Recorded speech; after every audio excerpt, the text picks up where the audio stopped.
We had a bunch of tests last night, and here it is about 3 o'clock in the afternoon the next day. It did this morning, much less stable. Whenever the system is off, the liquid level settles about right there, about 1 centimeter above where the copper tube is.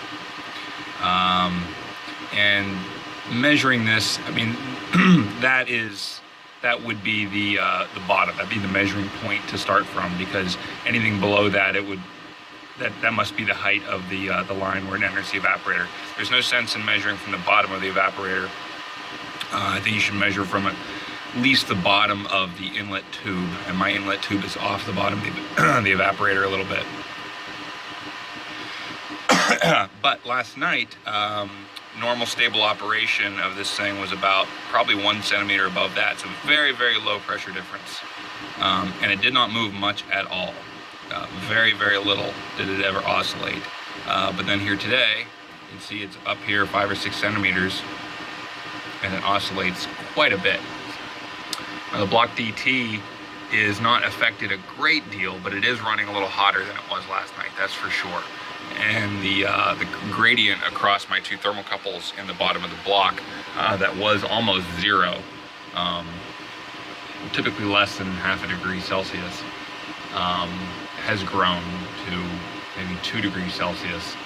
And the temperature across the vapor line, or the thermocouple in the vapor chamber to the thermocouple in the condenser, which also shrank to a very, very small amount, maybe less than 0.2 degrees Celsius, has again rose to,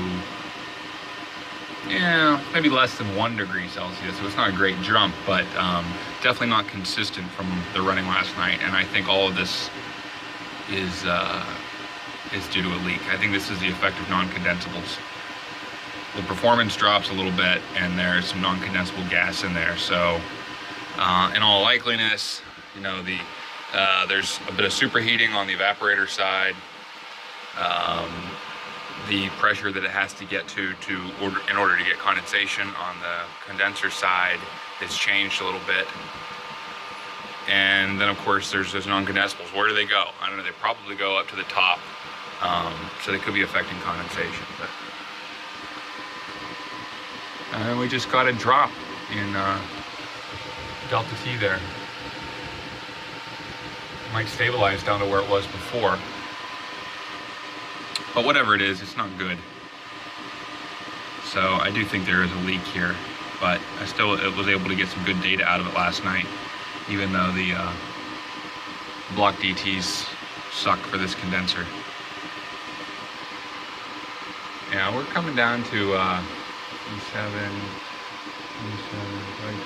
20. No, we're down around where we were before, but there's still a gradient across the block. So anyway.